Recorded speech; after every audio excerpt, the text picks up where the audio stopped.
அரசியல் களம் நேயர்களுக்கு வணக்கம். நேற்று தாவேகாவோட பொதுக்குழு கூட்டம் மகாபலிபுரத்தில் நடைபெற்றது. அதில் பேசிய முக்கிய நிர்வாகியான ஆதவ் அர்ஜுனா அவர்கள் எங்களை ஓடி ஒளிறீங்கன்னு எல்லாரும் கிண்டல் பண்ணுறாங்க. ஆனால் உங்கள் அப்பா கலைஞர் அவர்கள் கைது செய்யப்பட்ட போது நீங்கள் என்ன பண்ணிட்டு இருந்தீங்க, நீங்கள் ஓடி ஒளிந்தீங்கன்னு சொல்லிட்டு முதல்வர் ஸ்டாலின் அவர்கள் நோக்கி ஒரு குற்றச்சாட்டு வச்சிருக்காரு.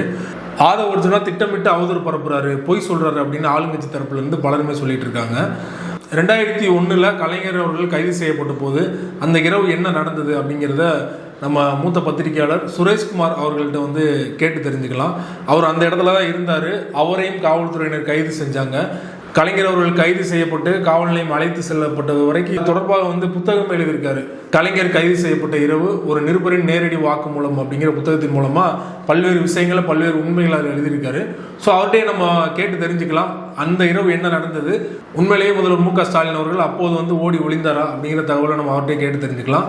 சார் வணக்கம். சார் வணக்கம் சிவகுமார். அவர் அப்படி பேசணுன்னே எனக்கு முதல்ல உங்க ஞாபகம் தான் வந்தது. நீங்க எழுதின புத்தகத்தில் நீங்க டீட்டெயிலாக எழுதியிருந்தீங்க. ஸோ நம்ம அதுலேருந்து ஆரம்பிக்கலாம் நினைக்கிறேன். முதல்ல மு க ஸ்டாலின் எப்போ சரண்டரானா அது பேசுறதுக்கு முன்னாடி கலைஞர் கைது செய்யப்பட்ட இரவு என்ன நடந்தது சார்? நேத்து இந்த தாவேகாவோட நிர்வாகி, அந்த முக்கிய நிர்வாகி ஆதவ அர்ஜுனா பேசுனதை கேட்டேன். அதாவது ஏதோ ஒரு பொதுக்கூட்ட மேடையில போற போக்குல அடிச்சுட்டு போற ஒரு விஷயமா பேசியிருக்கா.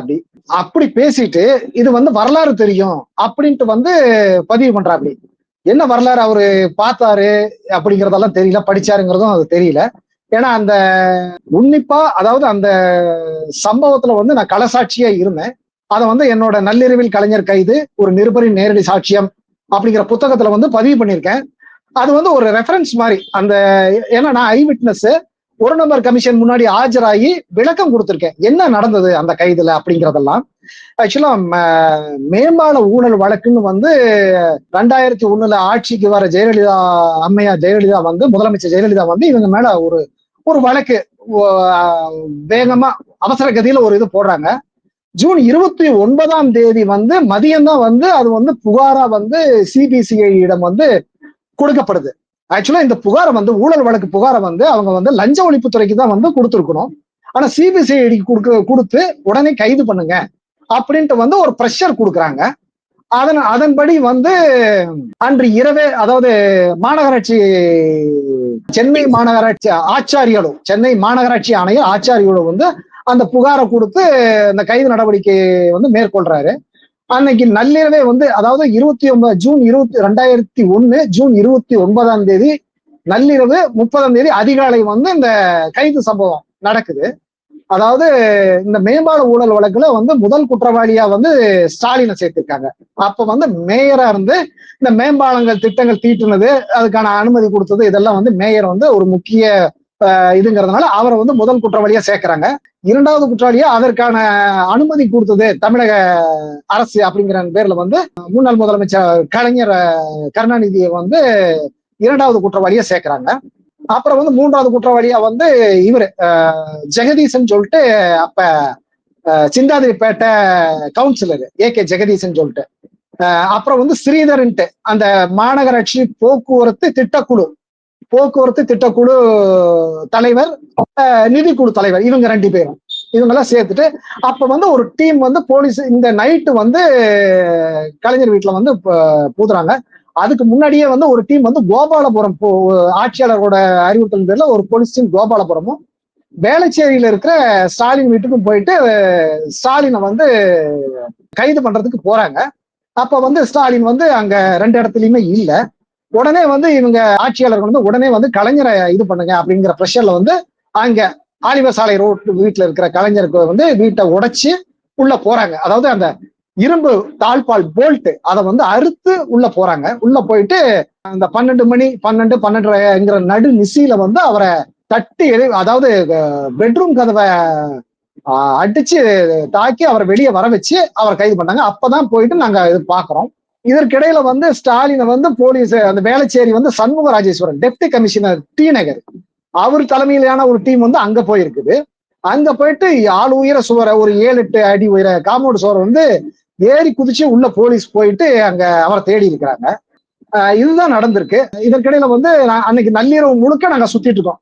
கலைஞர் கைது பண்ணி கூட்டு போனப்ப அதை தொடர்ந்து போயிட்டு சிபிசிஐடி அலுவலகம், அங்கிருந்து வெப்பேரி ஸ்டேஷன் கூட்டு போனது எல்லாமே அதை நாங்க ஃபாலோ பண்ணிட்டு இருந்தோம். அதிகாலையில வந்து ஸ்டாலின் வந்து கோபாலபுரம் வீட்டுக்கு வந்துடுறாரு, பேட்டி கொடுக்குறாரு. அப்ப என்ன சொல்றாருன்னா அவரு முதல் நாள் இரவு வந்து சென்னையில இல்ல பெங்களூர்ல இருந்தார் அவரு கைது பண்ணப்பட்ட போது. ஆமா, ஆன் த வே பெங்களூர். அதாவது இது வந்து அவர் சொல்ற வெர்ஷன் வந்து நான் வந்து வெளியூர் போயிட்டு இருந்தேன், எனக்கு இந்த தகவல் கிடைச்சு நான் நேரடியா வந்து திமுக தலைவர் கருணாநிதி வந்து கலைஞரை வந்து ரொம்ப அராஜகமா கைது பண்ணி கூட்டு போன தகவல் கிடைச்சு நான் வந்தேன். எனக்கு வந்து எந்த சம்மனும் கிடையாது, நான் வந்து ஓடி ஒழிய வேண்டிய அவசியமும் கிடையாது, என்ன குற்றச்சாட்டுன்னு எனக்கு இதுவரைக்கும் சொல்ல கிடையாது, நான் வந்திருக்கேன். அதனால வந்து கலைஞர் அப்ப கைது பண்ணதுனால என்னையும் தேடுறாங்க அப்படின்னு தகவல் தொலைக்காட்சிகள்லயும் பத்திரிகைகளையும் அந்த தகவலை பார்த்துட்டு நான் இப்போ வந்து நீதிபதி அசோக்குமார் வீட்டுக்கு நான் போயிட்டு சரண்டர் ஆக போறேன் அப்படின்னு டெய்லர்ஸ் ரோடு, கீழ்ப்பாக்க டெய்லர்ஸ் ரோட்ல இருக்க நீதிபதி அசோக்குமார் வீட்டுல போய் சரண்டர் ஆகி அவரோட உத்தரவின் பேர்ல வந்து சென்ட்ரல் ஜெயில நீதிமன்ற காவல் அடைக்க சொல்லி அவர் உத்தரவிடுறாரு. ஆனா அப்ப வந்து ஆட்சியாளரோட பிரஷர் பேர்ல காவல்துறை என்ன பண்றாங்கன்னா அங்க மத்திய சிறையில் அடைக்காம அவரை வந்து நேரா வந்து மதுரைக்கு வந்து அழைச்சிட்டு போறாங்க. இதுதான் நடக்குது. அவர் வந்து ஓடி ஒளிஞ்சதெல்லாம் வந்து எந்த தகவலுமே கிடையாது, அதெல்லாம் ஒளியே கிடையாது. அவர் வந்து இவங்க வந்து அரெஸ்ட் பண்ண வருவாங்கன்னு யாருக்கு என்ன ஜோசியம் தெரியும், எந்த தகவலுமே கிடையாது. அவர் வந்து அவரோட வேலையை பார்த்துட்டு அவரு போயிட்டு இருக்காரு. இவங்க வந்து அவரு கிடைக்கல, இவங்க இந்த சம்பவத்தை வந்து ஒரு ரகசியமாவே வச்சு இந்த கைது நடவடிக்கைகளை வந்து பண்ணணும் அப்படின்ட்டு வந்து பண்றாங்க. ஏன்னா ஜூன் 29 வெள்ளிக்கிழமை வந்து பத்திரிகையாளர் வந்து ஜெயலலிதாவை கண்டிச்சு ஒரு மிகப்பெரிய ஒரு போராட்டம் நடத்துறாங்க. அவங்க எல்லாரையும் வந்து அதாவது சேப்பாக்கம் விருந்தினர் மாளிகை முன்னாடி வந்து ஒரு போராட்டத்துல வந்து ஈடுபடுறாங்க. அவங்களை எல்லாத்தையும் கைது பண்ணி கொண்டு போய் வெப்பேரி ஸ்டேஷன் அசிஸ்டன்ட் கமிஷனர் அலுவலகத்துல வந்து வளாகத்துல வந்து பாதுகாப்பா சிறை வைக்கிறாங்க.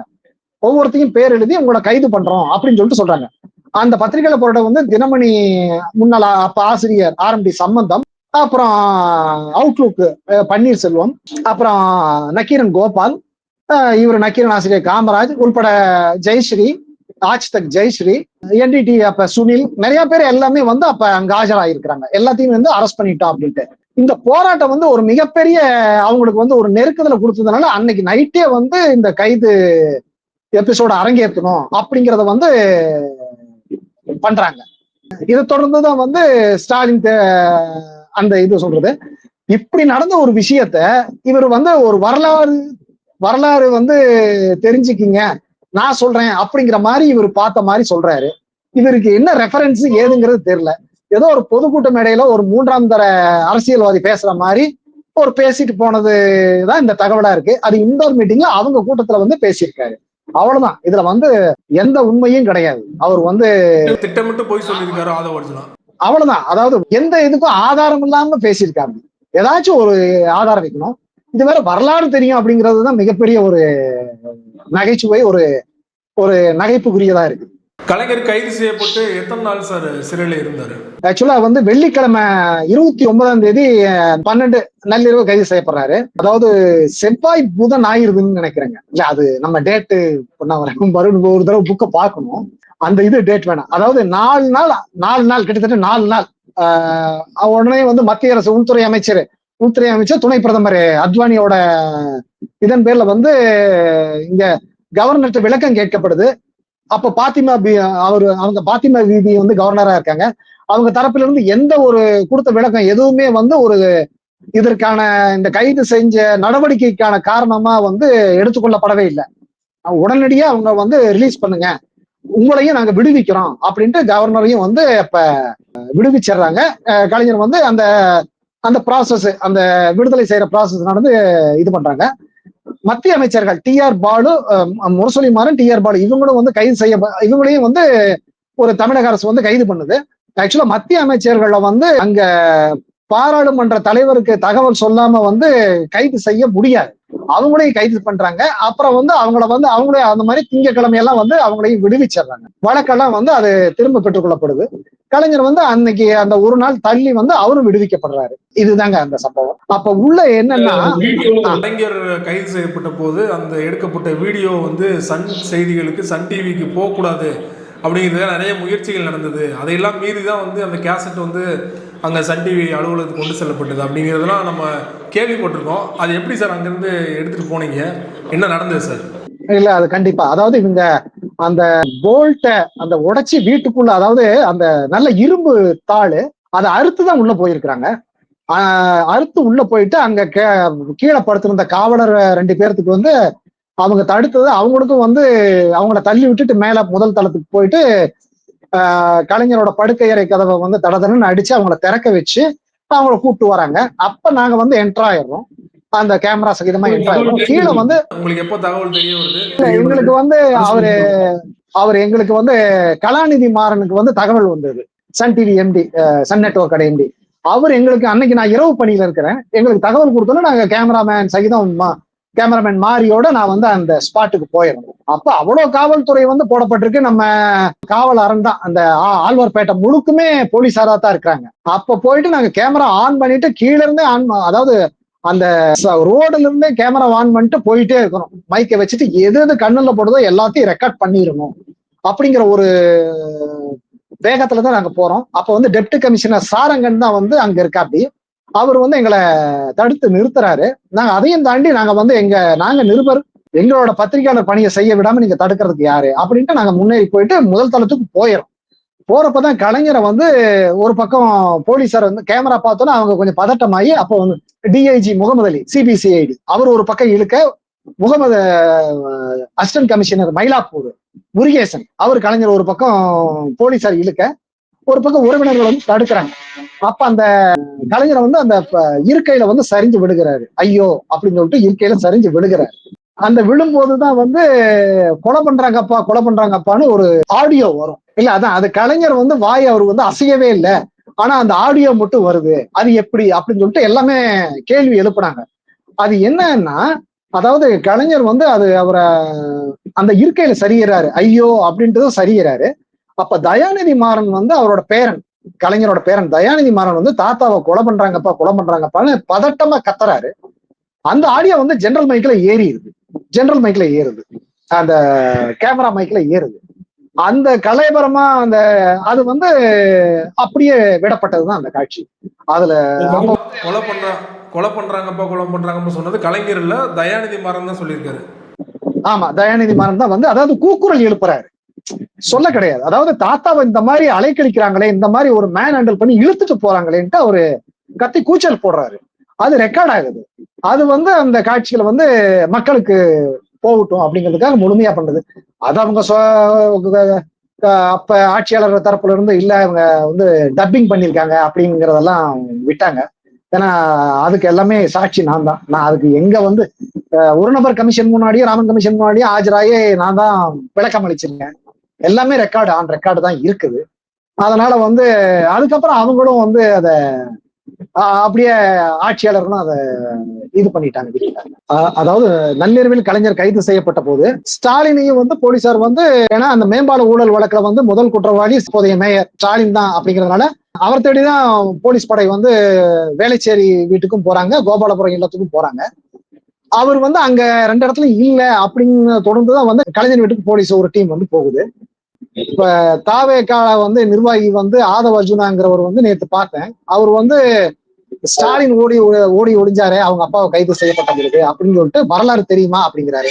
அவருக்கு என்ன வரலாறு தெரிஞ்சதுங்கிறது தெரியல. ஏன்னா நான் ஐ விட்னஸ், நான் அந்த ஹோல் எபிசோடு வந்து நான் தான் கூட பயணிச்சவன், அந்த களத்தை வந்து நான் பார்த்தவன், எல்லாமே வந்து அதை ஒரு டாக்குமெண்டா பதிவு பண்ணியிருக்கேன்.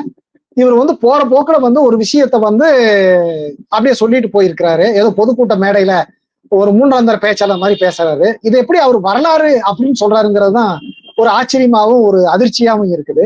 அவர் வந்து முதல்ல வந்து தெளிவடையணும் இந்த விஷயத்துலன்னா, முதல்ல வந்து நள்ளிரவில் கலைஞர் கைது ஒரு நிருபரின் சாட்சியம், நேரடி சாட்சியம்ங்கிற வந்து புத்தகத்தை படிக்கணும். இல்லாட்டி சீனியர் ஜேர்னலிஸ்ட வந்து கேட்டு தெரிஞ்சாச்சு இந்த விஷயத்த பேசணும். ரொம்ப அபத்தமாவும் அவதூறாவும் அள்ளி வீசுறாரு அவரு. இது ஒரு தவறான தகவல் வந்து வரலாற்று தகவல்னு சொல்லி பதிய வைக்கிறது தான் ஒரு எனக்கு வந்து ஒரு ஆதங்கத்தை ஏற்படுத்துது. அதனாலதான் இந்த விளக்கத்தை வந்து இன்னைக்கு கொடுத்திருக்கேன். ஸ்டாலின் வந்து இந்த அவர் பாட்டுக்கு அவருடைய இயல்பா வேலைகள் வந்து அவர் வெளியூர் கிளம்பி போயிட்டு இருக்கிறாரு. போயிட்டு இருந்தவர் வந்து இந்த கலைஞர் கைது செய்யப்பட்டிருக்காரு அராஜகமான முறையில அப்படின்னு தகவல் தெரிஞ்சு அவர் சென்னை திரும்பி வந்துடுறாரு. அதிகாலை எல்லாம் கோபாலபுரம் இல்லத்துக்கே வீட்டுக்கே வந்துடுறாரு. வந்தோம்னா எங்களுக்கு பிரஸுக்கு தகவல் கொடுத்தோம்னா நாங்க காலையில போய் அவர் எங்களுக்கு பேட்டி கொடுத்துட்டு தான் நேரா நீதிபதி வீட்டுக்கு போறாரு. அவர் எங்கவும் ஓடவும் இல்லை, ஒளியவும் இல்லை. ஆதவ அர்ஜுனா வந்து இதை தெளிவடைஞ்சுக்கணும். அரசியல் காரணங்களுக்காக நடந்த வரலாறுகளை வந்து மாத்தி பேசக்கூடாது அப்படிங்கிறது என்னோட, நான் நேரடி சாட்சி. ஒரு செய்தியாளனா அந்த காலகட்டத்துல இருந்தேன், அந்த சம்பவங்களை பார்த்தங்கிறதுக்காக இந்த விளக்கத்தை வந்து நான் சொல்றேன். மக்களுக்கு வந்து இத சொல்ல வேண்டியது எனக்கு கடமையா இருக்கு. ரொம்ப நன்றி சார். கலைஞர் கைது செய்யப்பட்ட இரவு அன்று என்ன நடந்தது அப்படிங்கிறத ஒரு ரிப்போர்ட்டரா, ஒரு நேரடி சாட்சியங்களை எங்களோட பகிர்ந்து கொண்டீங்க, எங்களோட நேயர்களுக்காக. மிக்க நன்றி சார். நன்றி, வணக்கம் சார்.